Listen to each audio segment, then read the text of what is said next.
terjadilah adu tembak antara tim tersebut dan teroris tersebut, di mana salah seorang anggota tim hijau bernama Ahmad Kirang terkena tembakan di bagian perut bawah yang tidak terlindungi.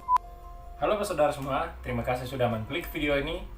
Jumpa lagi di YouTube channel saya, Saverius.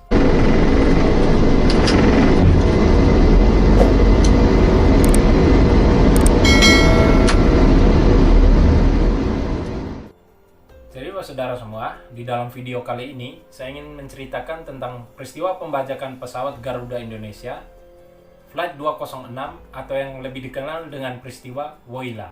Peristiwa pembajakan ini terjadi pada tanggal 28 Maret tahun 1981 dan dilakukan oleh 5 orang teroris, di mana peristiwa ini merupakan peristiwa terorisme bermotif jihad yang pertama kali terjadi di negara Indonesia. Dan juga peristiwa ini merupakan satu-satunya peristiwa pembajakan teroris yang terjadi dalam sejarah maskapai penerbangan Indonesia. Tapi sebelumnya, bagi saudara semua yang baru bergabung dengan YouTube channel saya ucapkan terima kasih. Mohon dukungannya dengan like, subscribe, komen di bawah kolom komentar, dan share ke seluruh sosial media yang kalian punya. Tanpa berlama-lama lagi, kita langsung masuk ke dalam pembahasan pembajakan pesawat Garuda 206 tersebut. Peristiwa pembajakan pesawat ini bermula pada saat pesawat yang dikemudikan oleh Kapten Herman Rante terbang dari Bandara Palembang menuju ke Bandara Kolonial Medan, di mana pada saat lepas landas, 3 orang teroris berdiri dari tempat duduknya, di mana satu orang teroris langsung menuju ke arah kokpit, satunya lagi menodongkan senjata kepada para penumpang, dan satu orang teroris berdiri di antara gang tempat duduk penumpang. Pada pukul 10:10 pagi, dibantu lagi oleh kedua rekan teroris lainnya, pesawat Flight 206 tersebut akhirnya berhasil dilumpuhkan oleh 5 pembajak atau 5 teroris tadi, di mana kelima-limanya memiliki senjata api. Pembajak yang berada di dalam kokpit kemudian memerintahkan pilot pesawat tersebut untuk terbang menuju Colombo, Sri Lanka. Tetapi kapten atau pilot tersebut menolaknya karena pesawat tidak memiliki bahan bakar yang cukup untuk terbang ke sana. Akhirnya, pesawat dialihkan menuju Penang, Malaysia untuk pengisian bahan bakar. Dan selanjutnya, pesawat itu dilanjutkan penerbangannya menuju ke Thailand atas permintaan atau paksaan dari teroris dan juga atas instruksi pemerintah Thailand yang menerima kedatangan pesawat itu ke wilayah negara mereka. Seorang wanita lanjut usia diperbolehkan turun oleh para teroris di Bandara Malaysia. Dan pesawat DC-9 Woyla tersebut atau pesawat Garuda Flight 206 tersebut melanjutkan perjalanan mereka menuju ke Bandara Don Mueang, Bangkok, Thailand. Para teroris ini kemudian membacakan permintaan mereka, yaitu agar para anggota komando jihad yang ditahan di negara Indonesia segera dibebaskan. Mereka juga meminta uang senilai $1,5 juta dan juga mereka meminta pesawat yang digunakan untuk mengantar para tahanan tersebut untuk tujuan yang masih dirahasiakan. Para teroris ini juga mengancam telah memasang bom pada pesawat Garuda Flight 206 dan mereka tidak segan untuk melakukan atau meledakkan diri bersama dengan pesawat dan juga penumpang yang ada di dalam pesawat tersebut. Para teroris ini mengaku berasal dari kelompok ekstremis bernama Komando Jihad. Pada saat peristiwa ini terjadi, pasukan Kopasanda atau yang lebih dikenal dengan pasukan Kopassus untuk saat ini baru saja dibentuk oleh negara Indonesia. Mereka tidak memiliki pengalaman yang cukup atau tidak berpengalaman untuk mengatasi peristiwa terorisme pembajakan pesawat. Sehingga para pasukan ini meminjam pesawat DC-9 untuk mempelajari situasi yang ada di dalam pesawat tersebut.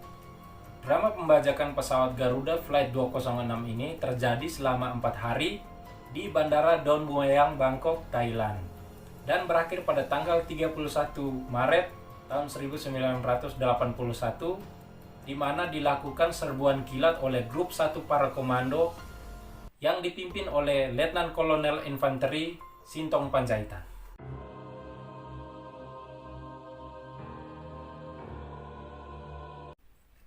Operasi pembebasan pesawat ini dikenal dengan sebutan Operasi Woyla, di mana dilakukan setelah 1 hari tersiar kabar bahwa pesawat Garuda Indonesia Flight 206 telah dibajak. Pada keesokan harinya, tanggal 29 Maret, pukul 21 malam, 35 orang Kopassus atau pasukan Kopasanda berangkat meninggalkan Indonesia dengan menyewa pesawat DC-10 dan mereka semuanya menggunakan pakaian sipil. Jadi, pasukan Kopasanda ini sengaja menggunakan pesawat DC-10 dengan asumsi adanya kemungkinan para teroris akan menerbangkan pesawat DC-9 yang mereka bajak itu menuju ke Libya. Dan pimpinan CIA yang ada di Thailand sempat menawarkan kepada pihak Kopasanda untuk menggunakan pesawat jet anti peluru milik mereka. Namun penawaran itu ditolak oleh pasukan Kopasanda dengan alasan bahwa pasukan Kopasanda telah membawa perlengkapan sendiri dari Jakarta. Pada pukul 02.30 dini hari, tanggal 31 Maret, tim prajurit Kopasanda yang dibagi menjadi 3 tim, yaitu tim merah, tim biru, dan tim hijau, dengan bersenjatakan lengkap, diam-diam merapat ke arah pesawat, dan kemudian tim merah dan tim biru tersebut ditugaskan untuk memanjat sayap kiri dan kanan, lalu menunggu di bagian pintu samping. Selanjutnya, dengan keadaan kondisi pesawat yang sudah tertutup jendelanya dari dalam oleh atau atas instruksi para teroris tersebut, tim hijau kemudian akan masuk melalui pintu belakang. Semua tim akan masuk ketika kode diberikan. Pada pukul 02.43, pasukan Komando Angkatan Udara Thailand ikut bergerak ke landasan.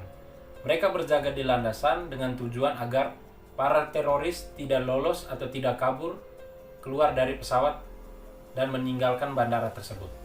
Kode untuk masuk diberikan pada 3 tim tersebut, di mana didahului oleh tim hijau yang masuk lewat pintu belakang. Tim hijau ini kemudian berpapasan dengan salah seorang teroris yang ditugaskan untuk berjaga di bagian pintu belakang. Terjadilah adu tembak antara tim tersebut dan teroris tersebut, di mana salah seorang anggota tim hijau bernama Ahmad Kirang terkena tembakan di bagian perut bawah yang tidak terlindungi, dan kemudian tewas. Teroris ini juga kemudian ditembak oleh tim hijau lainnya, dan seketika langsung tewas di tempat. Tim biru dan tim merah yang masuk melalui pintu samping kemudian menembaki 2 orang teroris lainnya, di mana pada saat itu semua penumpang sedang menunduk. Pada saat itu juga, tim biru dan tim merah langsung menyuruh para penumpang untuk keluar. Pada saat proses evakuasi, seorang teroris yang tiba-tiba keluar dengan menggunakan granat tangan mencoba melempari para penumpang dan tim merah serta tim biru tersebut. Namun, granat tersebut gagal meledak karena pin pengaman granat tidak tertarik secara sempurna. Anggota tim Kopasanda tersebut kemudian menembaki dan melukai teroris yang melempar granat tadi sebelum dia keluar dari pesawat. Dan teroris tersebut berhasil dinetralisir di luar pesawat. Otak di balik tindakan terorisme tersebut yang bernama Imran bin Muhammad Zain yang berada di dalam kokpit berhasil selamat dari aksi baku tembak dengan tim Kopasanda tersebut. Dia kemudian ditangkap oleh tim pasukan khusus Kopasanda. Dalam aksi baku tembak antara teroris Imran bin Muhammad Zain dan tim Kopasanda, tanpa sengaja juga seorang pilot yang bernama Kapten Herman Rante tertembak oleh salah satu anggota tim Kopasanda. Namun, Kapten Herman Rante tersebut meninggal beberapa hari setelah kejadian tersebut di rumah sakit Bangkok.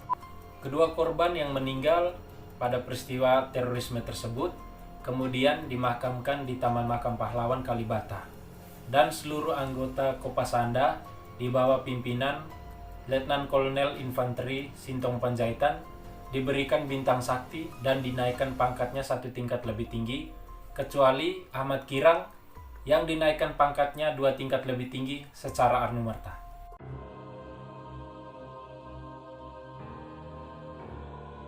Teroris bernama Imran bin Muhammad Zain selaku otak pembajakan pesawat Garuda Flight 206 DC-9 Woyla ini kemudian dijatuhkan hukuman mati oleh Pengadilan Negeri Jakarta Pusat pada tahun 1981. Imran bin Muhammad Zain ini merupakan salah satu orang yang terlibat dalam kasus Cicendo bersama Maman Kusmayadi, dan Salman Hafiz beserta 11 orang lainnya. Maman dan Salman bernasib sama dengan Imran, yaitu berakhir dengan hukuman eksekusi mati. Oke Pak Saudara semua, itu tadi adalah satu-satunya kisah kelam pembajakan pesawat yang dialami dunia penerbangan Indonesia. Dan semoga merupakan kisah yang terakhir. Kita juga patut berbangga kepada tim Kopassus atau anggota Kopassus yang dengan sigap dan cepat mengatasi situasi-situasi seperti itu. Terima kasih sudah menonton video ini. Jaga kesehatan selalu. Jumpa lagi di video-video selanjutnya. Bye-bye.